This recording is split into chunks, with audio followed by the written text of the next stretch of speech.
ठीक है, बिस्मिल्लाहिर्रहमानिर्रहीम। आपसे बात करने जा रहा हूँ आगे बायोएनर्जेटिक्स के बारे में। आपसे बात हो गई थी, इसके बाद आपसे बात हो रही थी ह्यूमन हार्ट के बारे में। ठीक है, ह्यूमन हार्ट के बारे में आपसे बात हो रही थी चैप्टर ट्रांसपोर्ट में।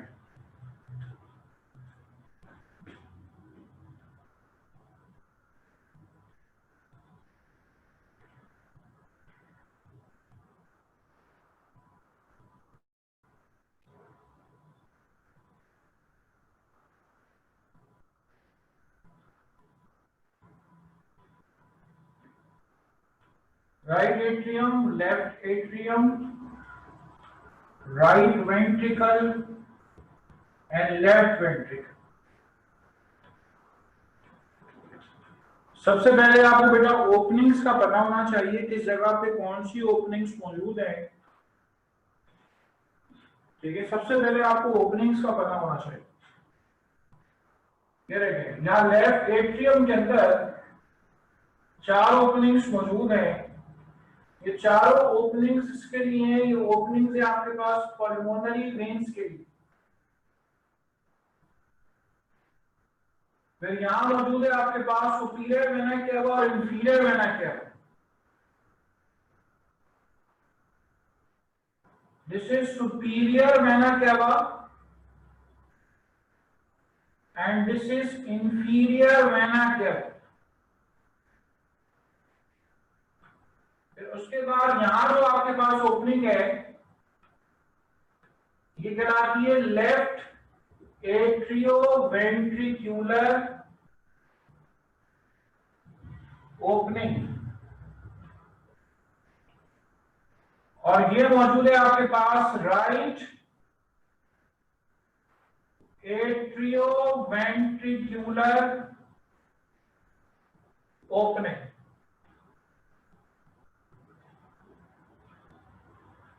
ये कहलाता है इंटर एट्रियल सेप्टम।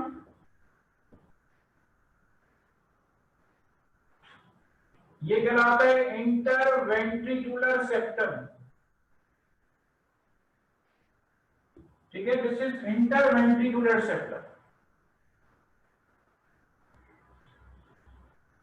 यहां पे ओपनिंग मौजूद है, दिस इज फॉर एओर्टा,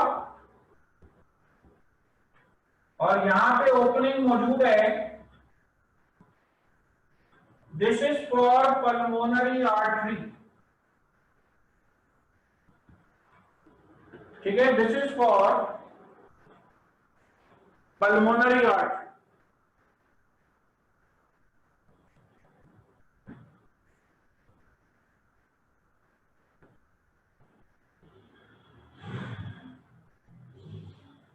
ठीक है, पल्मोनरी आर्टरी के लिए ओपनिंग मौजूद।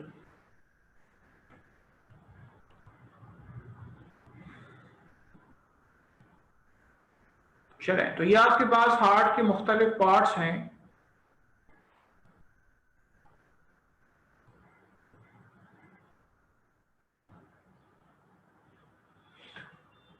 ठीक है, ये आपके पास हार्ट के मुख्तलिफ पार्ट्स हैं, एट्रियम और वेंट्रिकल। अब उसके बाद आइए वेल्व्स आपको बता दूं। लेफ्ट एट्रियो वेंट्रिकुलर ओपनिंग पे वेल्व्स जो मौजूद होते हैं,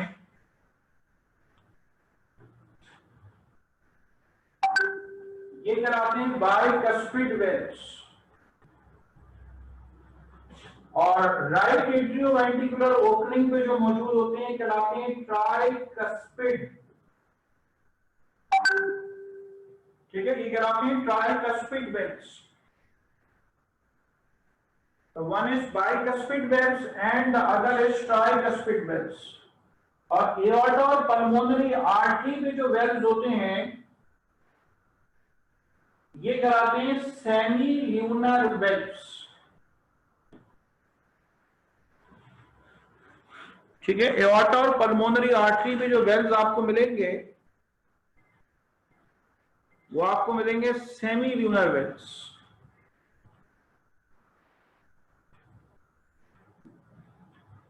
ठीक है, चलें, तो एओर्टा और पल्मोनरी आर्टरी पे आपको मिल रहे हैं सेमी ल्यूनर वेल्स।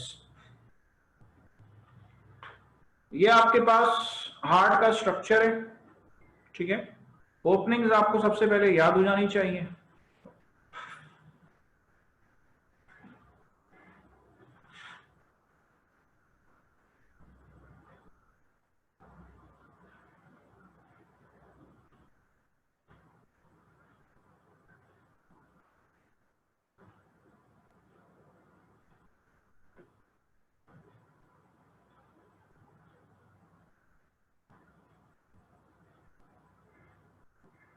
हार्ट के गिर्द आपको क्या मिलेगा?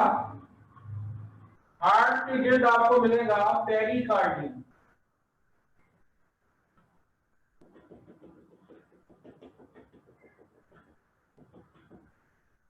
ठीक है। और इसके अंदर आपको मिलेगा पेरिकार्डियल फ्लूइड, ठीक है। हार्ट के गिर्द आपको पेरिकार्डियम मिलेगा, उसके अंदर आपको मिलेगा पेरिकार्डियल फ्लूइड, ओके। अच्छा, एक चीज यहां पे देख लीजिए, ये जो बाइगेस्पिड और ट्राइगेस्पिड वेल्स आपको नजर आ रहे हैं, यहाँ बारीक बारीक धागे नुमा स्ट्रक्चर जिसके साथ मुंसलिक होते हैं, और फिर उसके साथ यहाँ पे नीचे मसल्स आपको मिलेंगे। ये धागे नुमा स्ट्रक्चर जो आपके पास यहाँ पे मौजूद है, कहलाते हैं कॉर्डाई टेंडिनाई। और बेस में जो आपको मिलेंगे ये कहलाते हैं पैपिलरी मसल्स। कॉर्डाई टेंडिनाई और पैपिलरी मसल्स का काम क्या है कि ये आपके पास वेल्व को अंदर की जानिब खुलने से प्रिवेंट करते हैं। घर में दरवाजा होता है, उसके साथ चौखट होती है कि वो दरवाजा आके एक तरफ खुले फिर बंद हो जाए तो बंद हो जाए। ये अगर वो अंदर की जानिब खुलना शुरू हो जाए तो ये नामुनासिब है। यहां पर भी आपके पास जो वेल्व्स हैं कहीं वो अंदर की जानिब ना खुल जाए,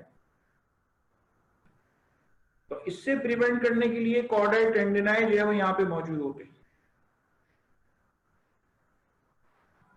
अच्छा, एक बात याद रखिएगा कि इंसान के हार्ट के लिए ऑरिकल का लफ्ज जो है वो इस्तेमाल नहीं होता। मतलब आपके लेवल पे एट्रियम और ऑरिकल आप एक ही मत समझिएगा कि दोनों एक ही है। आप उसको एट्रियम बोलेंगे, ऑरिकल नहीं बोलेंगे। जब एमबीबीएस में आएंगे तो आपको पता चलेगा कि ऑरिकल जो है वो अलग से कोई चीज होती है, ठीक है। Auricle is something else. Human heart के ऊपर की तरफ मौजूद होता है, उसको हम नाम देते हैं ऑरिकल।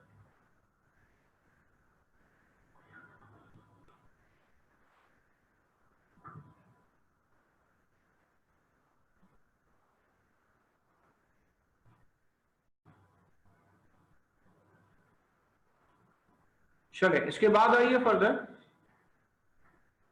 हार्ट के स्ट्रक्चर के बारे में आपसे बात चल रही है।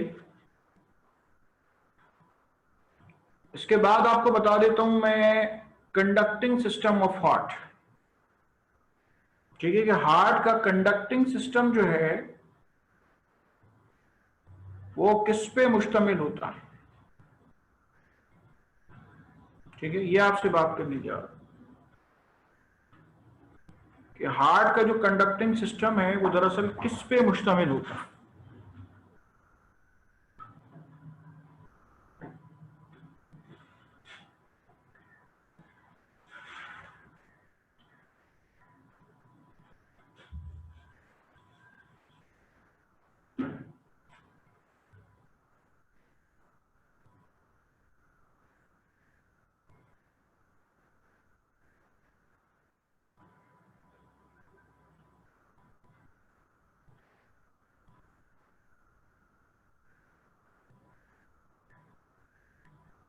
देखें, ये मौजूद है आपके पास एसए नोड,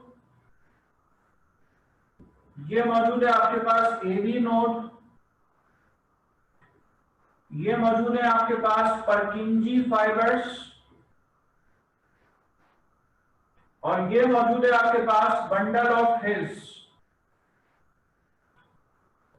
यानी कि इलेक्ट्रिकल वेव जो है वो पहले ऐसे नोड से आएंगी एबी नोड की जानिब, एबी नोड से आएंगी बंडल ऑफ हिस की जानिब, बंडल ऑफ हिस से आएंगी परकिंजी फाइबर्स की जानिब। तो इस अंदाज में आपके पास इसमें इलेक्ट्रिकल कंडक्शन जो है वो मुमकिन हो पाती है। ठीक है, इस तरीके से इसके अंदर इलेक्ट्रिकल कंडक्शन जो है वो हो पाती है। जिस जगह पे सुपीरियर वेना केवा जो है वो एट्रियम में दाखिल हो रही है, तो just near to the site of entrance of superior vena cava, वहां पर आपको क्या मिलेगा, वहां पर आपको मिलेगा ये एसए नोड साइनोएट्रियल नोड, जो principal pacemaker of heart कहलाता है। वहां से इलेक्ट्रिकल मैसेज निकलता है, तो जो एट्रिया के जो मसल्स हैं वहां से होता हुआ आपके पास वो एवी नोड जो कि एट्रियम और वेंट्रिकल के जंक्शन पे मौजूद होता है, वो इलेक्ट्रिकल मैसेज आपके पास एवी नोड तक आता है।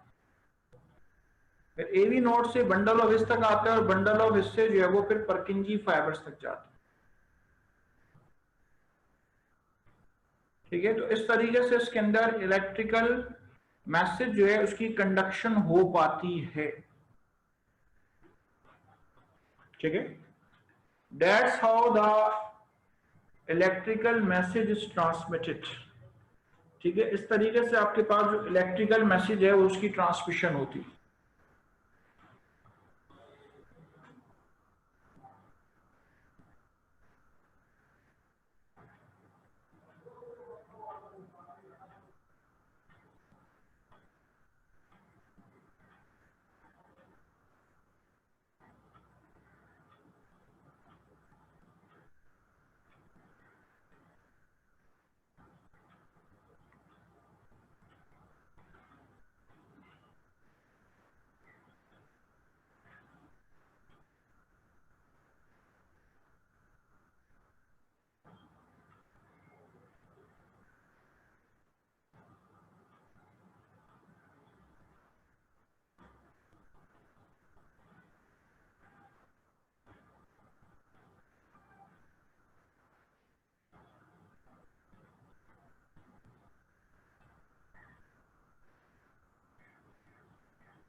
चलें, इसके बाद आइए मैं कार्डियक साइकिल के बारे में बेटा बात करने जा रहा हूं, फिर उसके बाद कार्डियक डिसऑर्डर्स के बारे में बात करूंगा। हार्ट का टॉपिक बड़ा इंपॉर्टेंट है।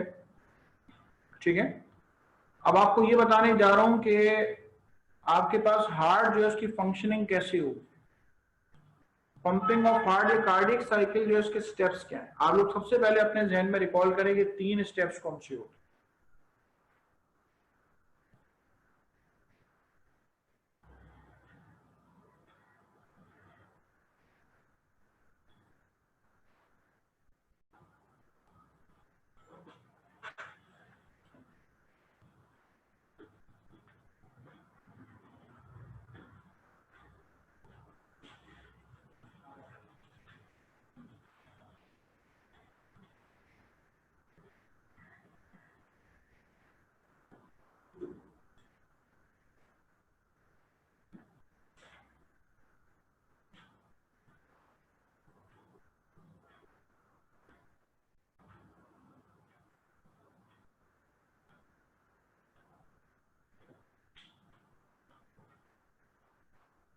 कार्डियक साइकिल के बारे में आपसे बेटा बात कर रहा हूं। ठीक है, कार्डियक साइकिल के बारे में बात कर रहा हूं। आपको इसके अंदर 3 स्टेप्स मिलेंगे। पहला स्टेप है आपके पास एट्रियल डायस्टली, फिर उसके बाद है आपके पास atrial systole and ventricular diastole,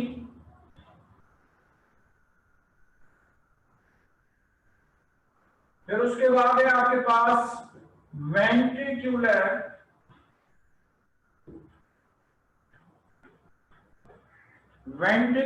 systole.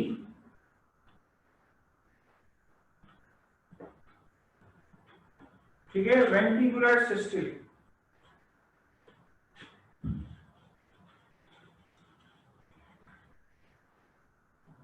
ठीक है।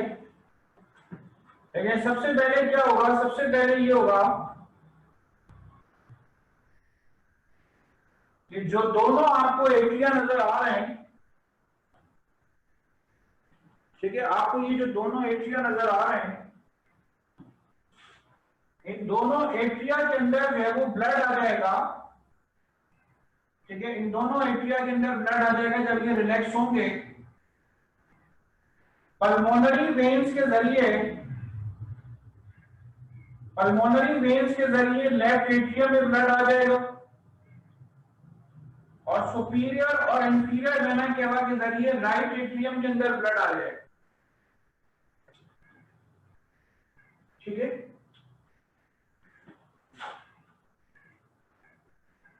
अब उसके बाद क्या होगा, अब आपके पास ये दोनों कॉन्ट्रैक्ट होंगे, तो ये वेल्स खुल जाएंगे और वेल्स खुलने के बाद अब ब्लड कहां आ जाएगा, अब ब्लड जो है वो आपके पास वेंट्रिकल के अंदर आ जाएगा। ठीक है, ब्लड जो है वो आपके पास वेंट्रिकल के अंदर आ जाए। ये देखिए, ये वेंट्रिकल के अंदर आ, जब ब्लड वेंट्रिकल के अंदर आ गया तो यहाँ पे एट्रिया ने कॉन्ट्रैक्ट किया और वेंट्रिकल ने रिलैक्स किया है, तभी आया है, बगैर उसके नहीं आया। ठीक है, बगैर उसके नहीं आया।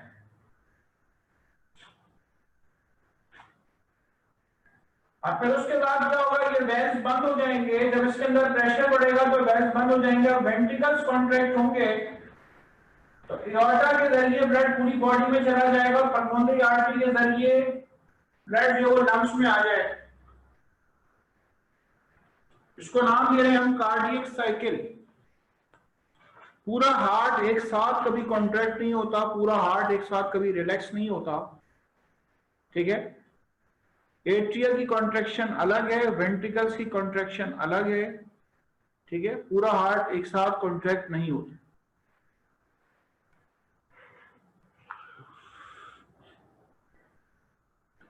हमारा दिल 1 मिनट में 72 बार बीट करता है, 72 पर मिनट उसकी बीट है। तो आप अंदाजा लगा लें कि 1 सेकंड से भी कम, एक कार्डियक साइकिल जो है वो 1 सेकंड से भी कम टाइम लेती है। 1 मिनट में 60 सेकंड होते हैं और 1 मिनट में 72 बार बीट करता है। तो इसका मतलब ये है कि आपकी एक कार्डियक साइकिल तकरीबन टाइम पीरियड लेती है 0.83 सेकंड्स का। ठीक है, कार्डियक साइकिल तकरीबन टाइम ले रही है आपके पास 0.83 सेकंड्स। ठीक है, it is taking the time period of 0.83 seconds.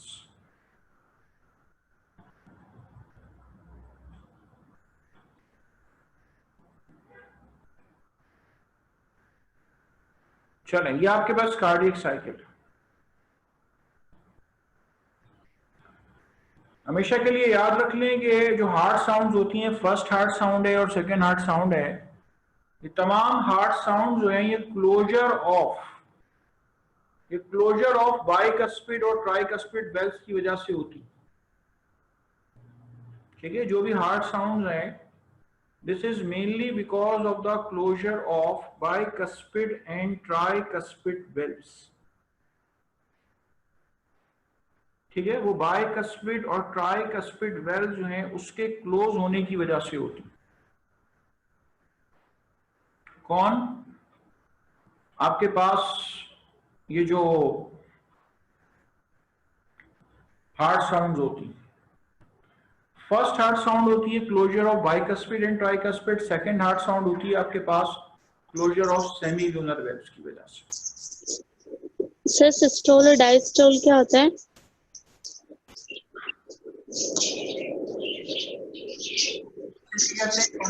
को डायस्टोली कहते हैं, रिलैक्सेशन को। बायोलॉजी में सिस्टोली का मतलब कॉन्ट्रैक्शन होता है, डायस्टोली का मतलब रिलैक्सेशन होता है।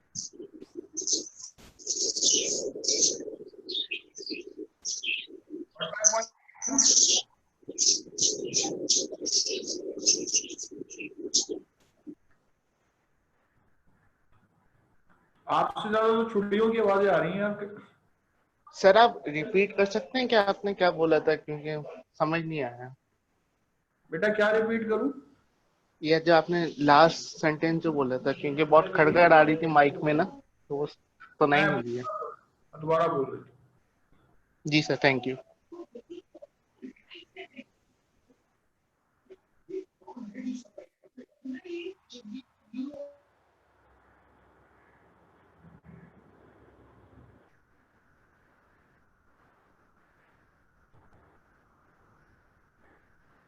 देखिए सबसे पहले सुन लें कि अगर एक डॉक्टर स्टेथोस्कोप को रखने के बाद हार्ट साउंड सुनता है तो उसको सुनाई देती है फर्स्ट हार्ट साउंड और second heart sound. First heart sound कहलाती है लब, सेकंड हार्ट साउंड कहलाती है डब। मैं डायग्राम की तरफ मूव कर रहा हूँ, जरा देखें गौर से। देखें पहले ये वाले वेल्स बंद होंगे, बाइकस्पिड और ट्राइकस्पिड, जो इसकी वजह से आती है फर्स्ट हार्ट साउंड। ठीक है, फिर जब ब्लड जा रहा है कहां पे, एओर्टा में और पल्मोनरी आर्टरी में।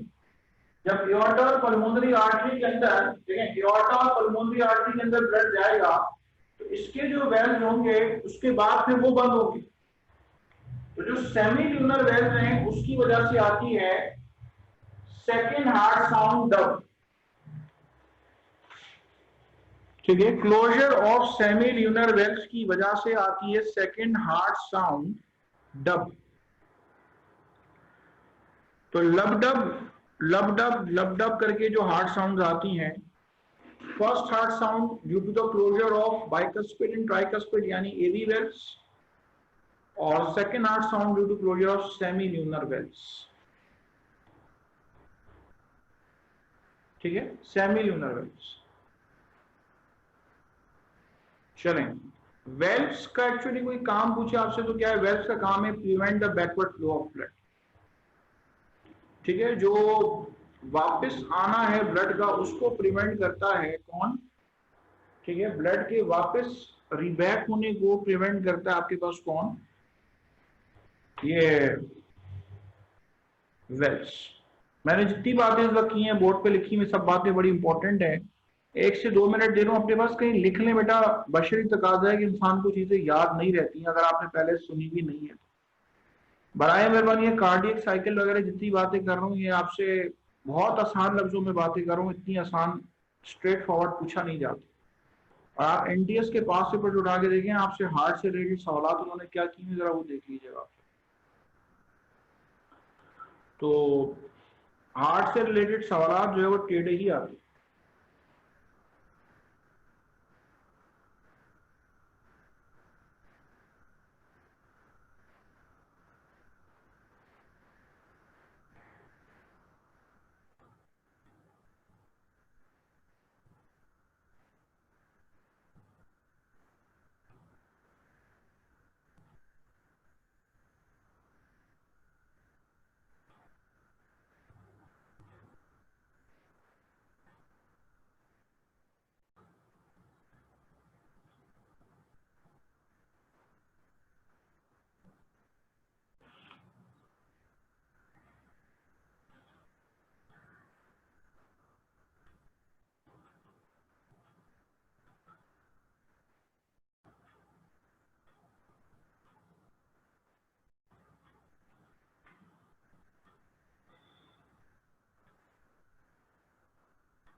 चलें, इसके बाद आइए फर्दर कार्डियक डिसऑर्डर्स के बारे में बात करते हैं। ठीक है, कार्डियक डिसऑर्डर्स क्या है जरा इसके बारे में सुन लें।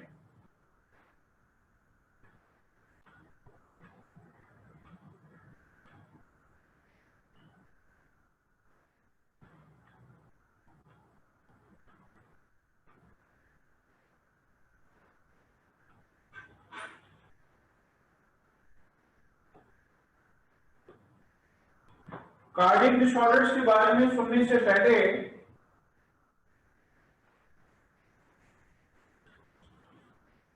आपको बेटा पता होना चाहिए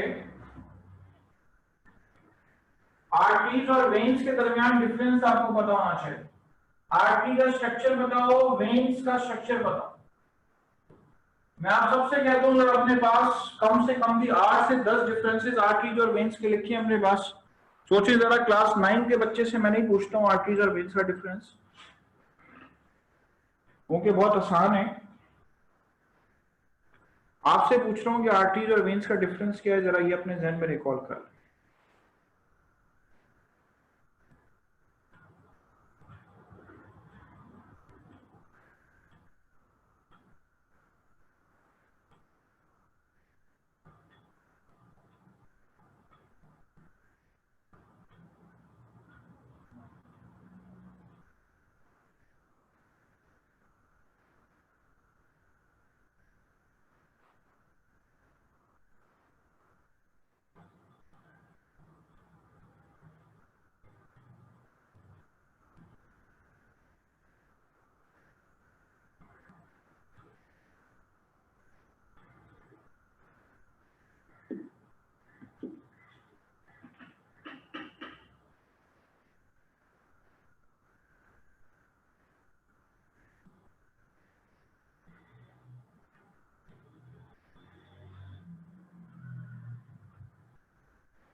चले, आप में से कोई मुझे आर्टरीज और वेन्स का डिफरेंस बता दो।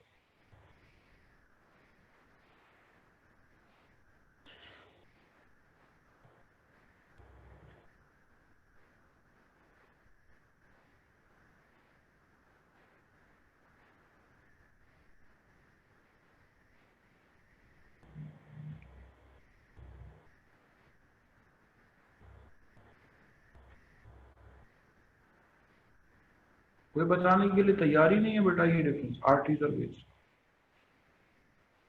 कमाल हो गया।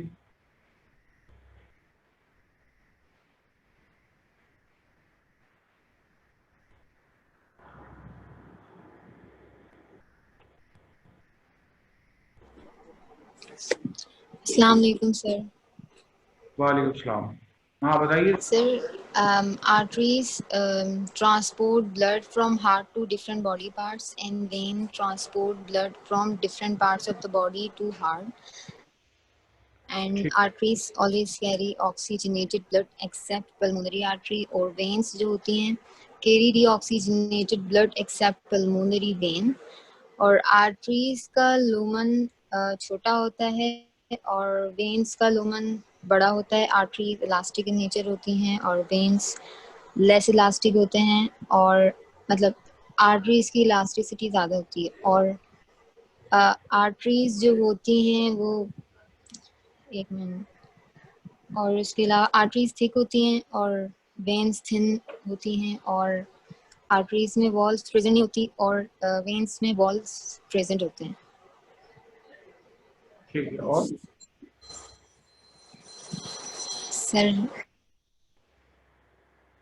और बेटा इसके अलावा भी डिफरेंसेस पूछ लिए जाते हैं, वो भी आपको पता होने चाहिए। सोचिए और क्या डिफरेंसेस हैं।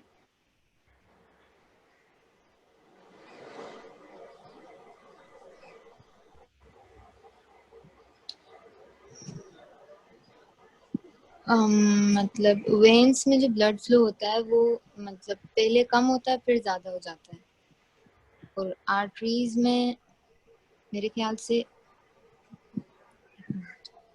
समझा नहीं मैं, पहले ब्लड में ब्लड फ्लो कम होता है फिर ज्यादा हो जाता है मतलब?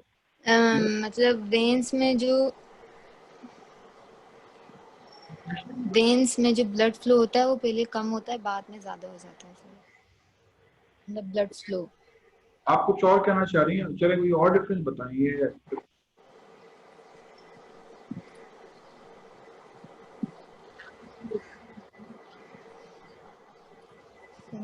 मतलब जितने याद थे मैंने बता हाँ, दिए। नहीं तो ज्यादा भी आने चाहिए ना। आर्टरीज पल्साइल इन नेचर है कि अगर हम किसी की नब्ज देख रहे हैं तो हम दरअसल उसकी आर्टरी पे हाथ रखकर जो उसकी पल्स चेक कर। आर्टरीज आर्टरीज डीपली प्रेजेंट होती हैं ना। आर्टरीज पल्सेटाइल होती हैं, वेन नॉन पल्सेटाइल होती है। आर्टरीज डेप्थ है, वेन सुपरफिशियल। और बताओ और क्या फर्क है?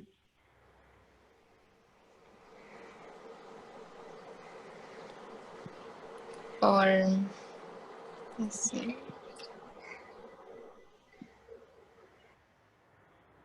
चलें, तो ये आपके पास आर्टरीज और वेन्स के डिफरेंस बताए। मैं यहाँ पे दरअसल जिस मकसद के आर्टरीज और वेन्स की बात कर रहा हूँ,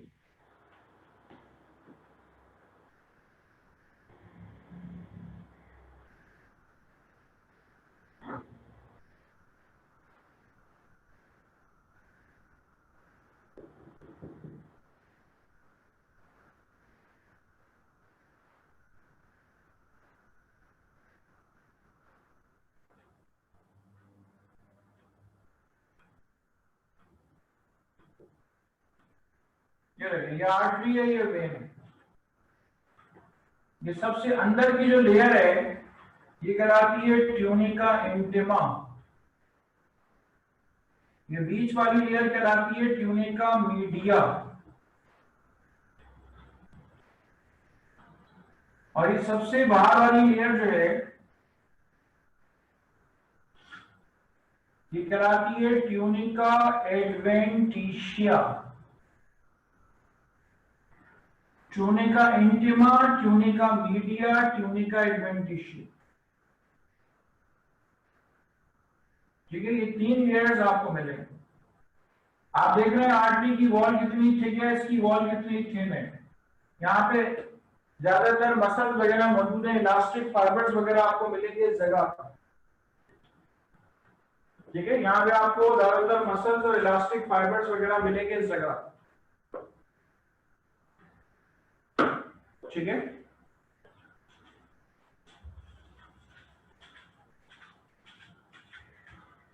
चलें। वेन्स में वेल्स होते हैं, आर्टरीज में वेल्स नहीं होते। आर्टरीज पल्सेटाइल होती हैं, वेन्स नॉन पल्सेटाइल होती हैं। ठीक है, अब कार्डियक डिसऑर्डर्स में पढ़ने के लिए एक दो बातें मैं आपसे बेसिक्स की बातें और कर दूं। ब्लड प्रेशर किसे कहते हैं? देखिए, लेफ्ट वेंट्रिकल से ब्लड जाता है एओर्टा के अंदर और एओर्टा से जाता है पूरी बॉडी के अंदर। ठीक है, एओर्टा से ब्लड जाता है पूरी बॉडी के अंदर। तो अगर बात की जाए ब्लड प्रेशर को डिफाइन करते हैं the force with which heart pumps blood into the systemic circulation called blood pressure. The force with which heart pumps blood into the systemic circulation.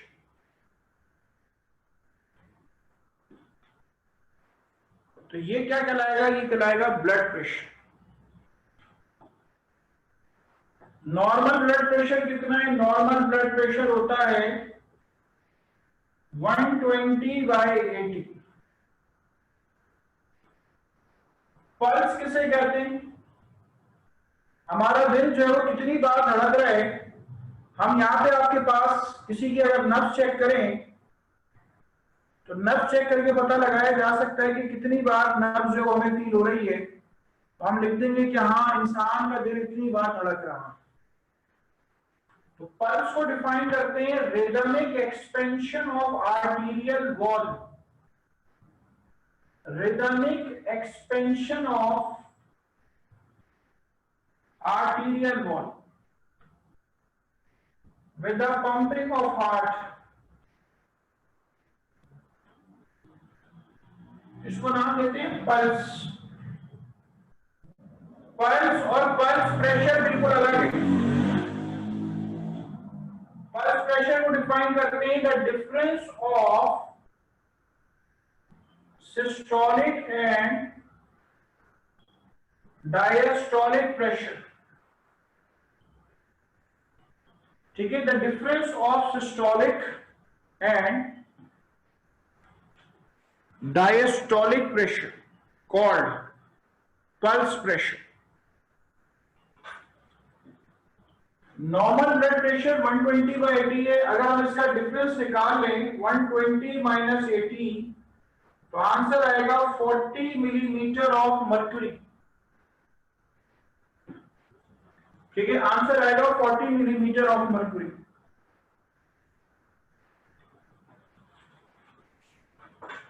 तो ये आपके पास क्या कहलाता है? ये कहलाता है pulse pressure. The difference of systolic and diastolic pressure called pulse pressure.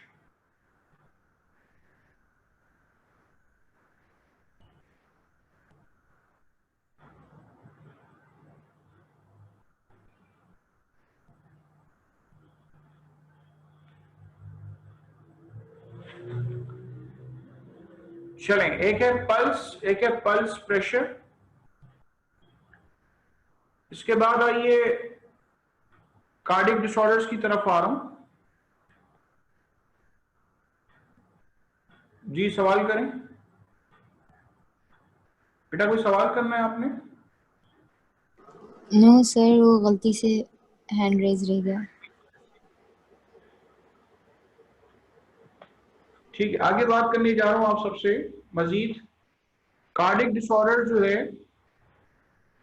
उसके बारे में आपसे बात करने जा रहा हूं। कार्डियक डिसऑर्डर में सबसे पहले आपने पढ़ना है एथेरोस्क्लेरोसिस, फिर बात करते हैं इंशाल्लाह आपसे मायोकार्डियल इंफार्क्शन के बारे में। ठीक है, तो सबसे पहले आपसे बात करने जा रहा हूं एथेरोस्क्लेरोसिस। एथेरोस्क्लेरोसिस क्या होती है?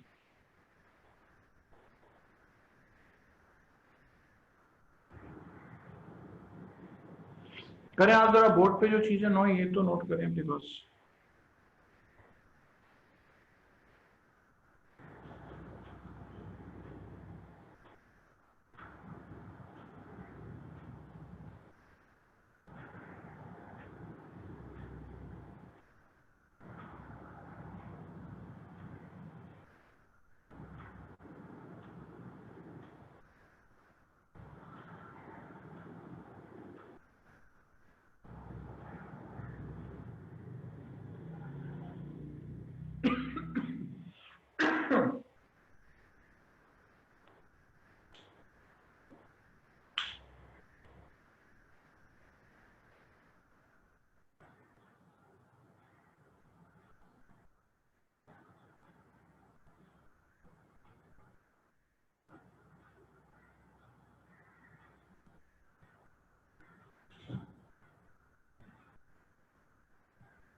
सर पल्स के बारे में एक बार बता दें। के बारे में, पल्स के बारे में। पल्स के बारे में जी सर। कभी किसी डॉक्टर को नब्ज देखते हुए देखा है? जी। ये 3 उंगलियां रखता है, ये 3 उंगलियां इस जगह पे रखेगा, अंगूठे वाली जगह पे, इससे नीचे आए इस जगह पे 3 उंगलियां रखेगा और फील करेगा कि कितनी बार ये एक्सपेंड हो रही है। ठीक है, फील करेगा कितनी बार एक्सपेंड हो रही है अंगूठे वाली जगह से नीचे आके। ये 3 उंगलियां रख के फील करेगा। अब 1 मिनट में जितनी बार बेटा ये फील होगी तो समझ लें कि उतनी बार दिल धड़क रहा है। ठीक है, इसको कहते हैं pulse. Rhythmic expansion of arterial wall with a pumping of heart called pulse. और पल्स रेट क्या होता है? अगर 1 मिनट में काउंट करें तो वो in a minute called pulse rate. ठीक है,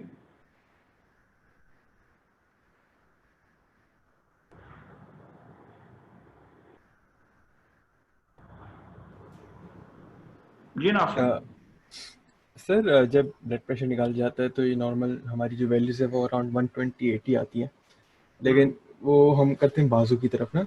अगर हम लोग ये जिस तरह एंड की तरफ करें, जिस तरह उंगलियों की तरफ या फिर अंगूठों की तरफ, तो ये प्रेशर उतना ही रहता है?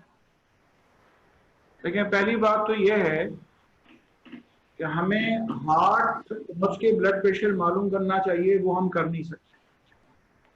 हमारा जो बाजू है दाएं और बाएं वो हार्ट के बड़े करीब है, तो हम कहते हैं कि अगर हम बाजू में मौजूद ब्लड का प्रेशर निकाल लें तो हमें क्या मिल जाएगा? हमें वो प्रेशर मिल जाएगा करीब करीब जो आपके हार्ट का होता है। ठीक है, हमें वो प्रेशर मिल जाएगा करीब करीब जो एक्चुअली आपके हार्ट का होता है। ठीक है, तो इसलिए आप जो है वो आर्म से प्रेशर लेते हैं। अगर रेडियल आर्टरी यहाँ मौजूद है हमारे हाथ के पास, वहां हम कप लगा दें तो वहां तक तो प्रेशर बहुत हद तक डिस्ट्रीब्यूट हो चुका होता है और ब्लड जो है वो कोने तक थोड़ा आया है, बाकी तो एओर्टा के जरिए नीचे चला गया, डॉर्सल एओर्टा के जरिए नीचे चला गया है। तो इस वजह से हम आर्म से प्रेशर लेते हैं और किसी और जगह से नहीं लेते। सही सर। इतना तो हमारे पैर भी है ना, वहाँ पे डॉर्सल पेडिस आर्टरी मौजूद है, प्रेशर तो बहुत ही कम होता है। तो असल प्रेशर लेना है कि हम कोई आला इजाद करते हैं कि जो हार्ट के अंदर दाखिल होकर प्रेशर ले लेगा लेफ्ट वेंट्रिकल से, वो हम कर नहीं सके क्योंकि हार्ट आर्म से करीब है, इसलिए हम आर्म का प्रेशर ले लें। सही। और मतलब इसका ये मतलब कि अगर हम हार्ट का कभी ले भी सकते तो वो ज़्यादा होगी उसकी वैल्यू? हाँ, वो तकरीबन शायद थोड़ा बहुत ज्यादा होता है लेकिन ऑलमोस्ट वही है, क्योंकि देखें इंसान का हार्ट और आर्म ज्यादा दूर नहीं है। तो ज्यादा दूर नहीं है, करीब करीब है।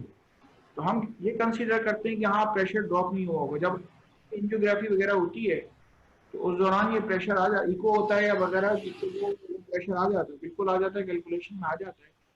तो वो, और जो हमारे प्रेशर मेजरिंग इंस्ट्रूमेंट्स उनको डिजाइन ही ऐसे किया गया है कि जो भी फर्क भी अगर है कुछ थोड़ा बहुत नेग्लिजिबल ना होने के बराबर, तो वो फर्क भी आपके पास आप नेग्लेक्ट कर सकते हैं और जो आर्म में प्रेशर आएगा वो आप हार्ट का प्रेशर ही इमेजिन करें।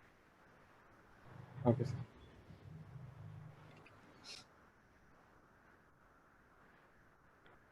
एथेरोस्क्लेरोसिस आपको बता रहा हूँ, एथ्रो का मतलब ब्लड वेसल होता है। ठीक है, और आमतौर पे इससे मुराद होती है आर्टरी। स्क्लेरोसिस कहते हैं नैरोइंग को। तो एथेरोस्क्लेरोसिस में क्या होता है? There is the narrowing of blood vessel.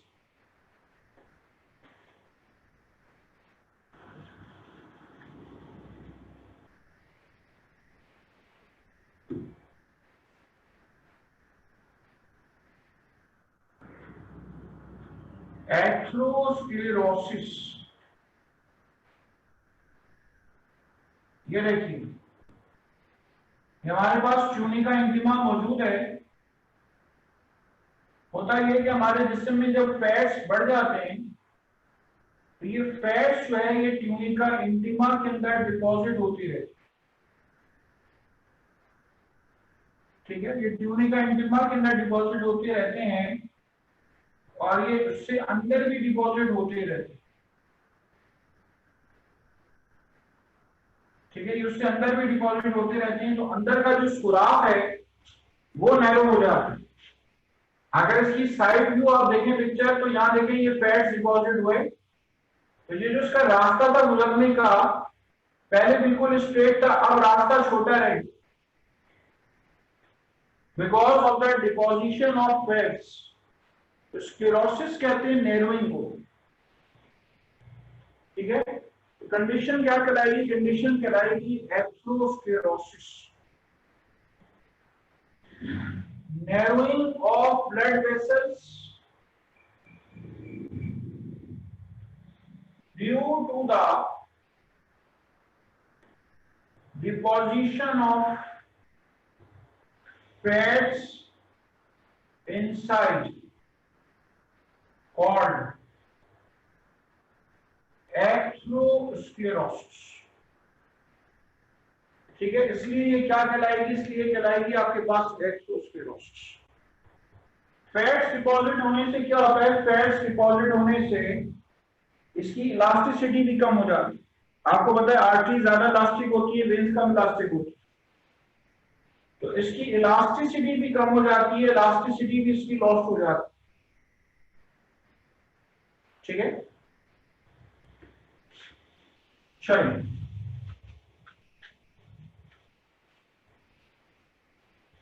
अच्छा, अगर हम बात करें ये जो यहां पे ग्रो कर रहा है, जो पार्ट ग्रो कर रहा है, इसको नाम देते हैं हम एथ्रोमेटस प्लाक। अगर ये एथ्रोमेटस प्लाक यहां से रिमूव हो जाए, ठीक है, अगर ये एथ्रोमेटस प्लाक यहां से रिमूव हो जाए, तो यहां से रिमूव होने के बाद क्या होता है? यहां से रिमूव होने के बाद जो है यहां पे प्लेटलेट्स आके जमा होना शुरू हो जाते। ठीक है, यहां प्लेटलेट्स आके जमा होना शुरू हो जाते हैं। प्लेटलेट्स जो है उनको हम थ्रोम्बोसाइट्स का नाम देते हैं। ठीक है, जो प्लेटलेट्स यहां पे आके जमा होते हैं उनको थ्रोम्बोसाइट्स का नाम देते हैं। जब ये एथ्रोमेटस प्लाक यहां से रिमूव हुआ है, तो यहां पे दरअसल क्या शुरू हो गया है? यहां पे दरअसल थ्रोम्बोसिस शुरू हो गई। ठीक है, यहां पे दरअसल थ्रोम्बोसिस होना शुरू हो गई।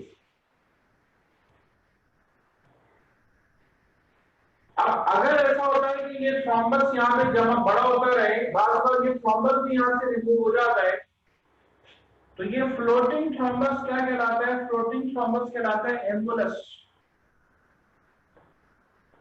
शायद आपको ये बात पता हो कि हमारी बॉडी के अंदर खून इसलिए नहीं जमता क्योंकि हमारी बॉडी के अंदर जितनी भी आर्टरीज, वेन्स वगैरह, उसकी दीवारें, उसकी ट्यूनिका इंटीमा की दीवार जो हेपरिन रिलीज करती है, HEPARIN, हेपरिन रिलीज करती है। हेपरिन के रिलीज होने की वजह से क्या होता है? हमारा खून जो है वो हमारी ब्लड वेसल्स में जमता नहीं।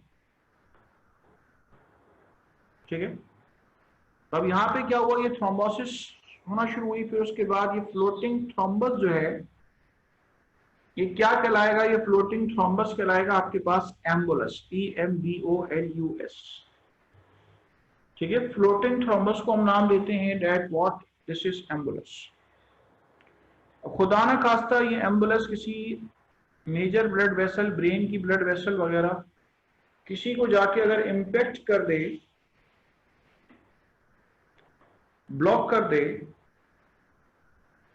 तो उस जगह की ब्लड सप्लाई जो है वो रुक जाएगी।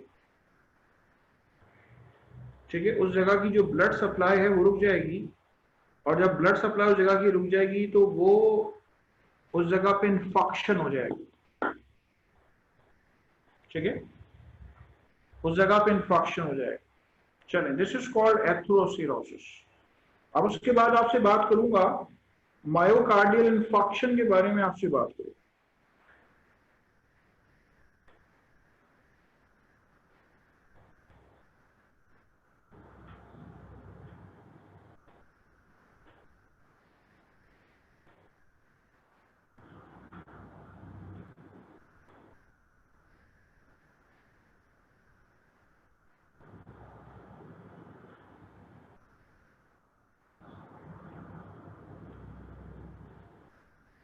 करें, आप इतना नोट करें।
ठीक है, इसके बाद अगला डिसऑर्डर है आपके पास मायोकार्डियल इंफार्क्शन।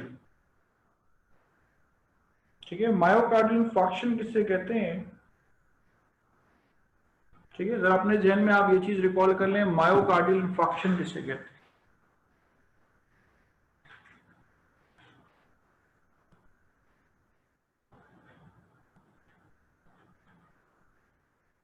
अच्छा, आप में से मुझे कोई छोटी सी ये बात बता सकता है? अली मोहम्मद नासिर, मैं आपसे पूछूंगा, इंडेस करो, हार्ट पूरी बॉडी को ब्लड देता है, अपने आप को ब्लड कैसे देता है?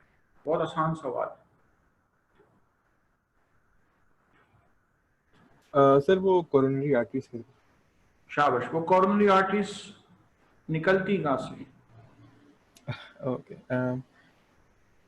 एटीएम से सर, क्योंकि उसमें प्रेशर नहीं होता ज़्यादा। नहीं,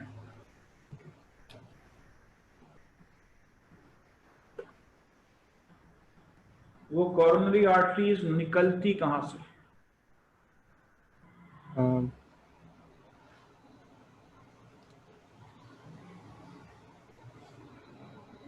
सर आप बताएं।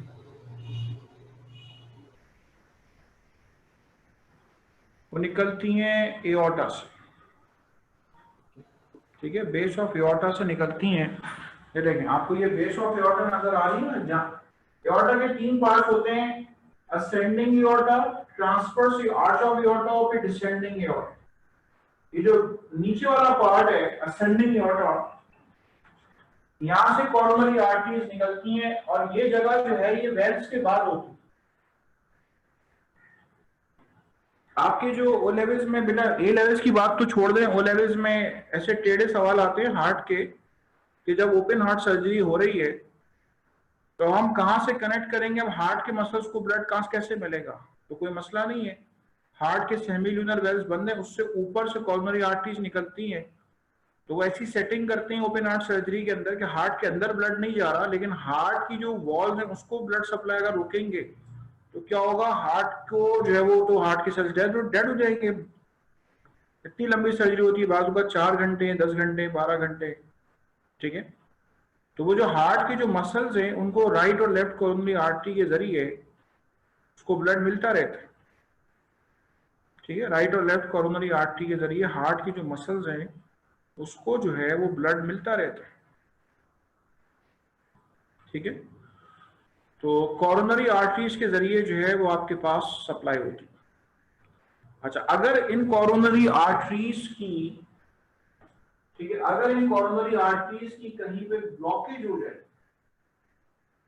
ठीक है, कोरोनरी आर्टरीज की अगर कहीं पे ब्लॉकेज हो जाए, एथेरोस्क्लेरोसिस हो जाए, तो एथेरोस्क्लेरोसिस की वजह से क्या हो सकता है? एथेरोस्क्लेरोसिस की वजह से हार्ट को उस रीजन की ब्लड सप्लाई रुकेगी और हार्ट का वो रीजन डेड हो जाए। तो इसको हम क्या नाम देंगे? इसको हम नाम देंगे मायोकार्डियल इंफार्क्शन। और से देख लें, इंफार्क्शन है, इंफेक्शन नहीं है, इन्फ्लेमेशन नहीं है, बल्कि इंफार्क्शन। इंफार्क्शन को डिफाइन करते हैं ischaemic necrosis of cells of heart. ठीक है, ischaemic necrosis of cells of heart. Heart की जो सेल्स है अगर उसकी इस्कीमिक नेक्रोसिस हो जाए तो हम उसको क्या नाम देंगे? उसको हम नाम देंगे मायोकार्डियल इंफॉक्शन।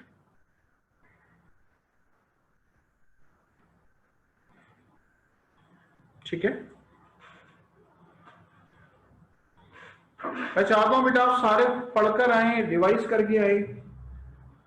मेरे बताने से जो जितना भी होगा अपनी जगह पे एक अहमियत रखता है, लेकिन आपका पढ़ना उसके बराबर या उससे ज्यादा ही अहमियत रखता है। तो बड़ी मेहरबानी बेटा पढ़ के आए, ठीक है, और पहले से पढ़ के बैठे कि आप मुझसे फिर सवाल कर सकें। ठीक है, पहले से टॉपिक आगे पढ़ के बैठे। ट्रांसपोर्ट कोशिश करें जूलॉजी पूरा पढ़ डालें, ठीक है, ताकि आप उसके अंदर क्वेश्चनिंग वगैरह मुझसे कर सकें। चलें,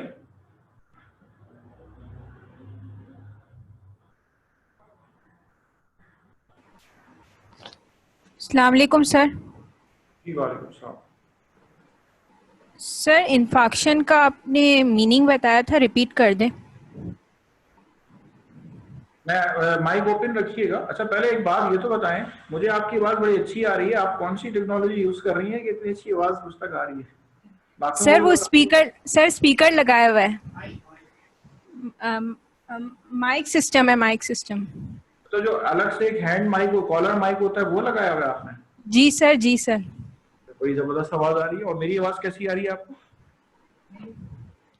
थैंक यू सर। मेरी आवाज सही आ रही है आपको? सर बिल्कुल परफेक्ट आ रही है।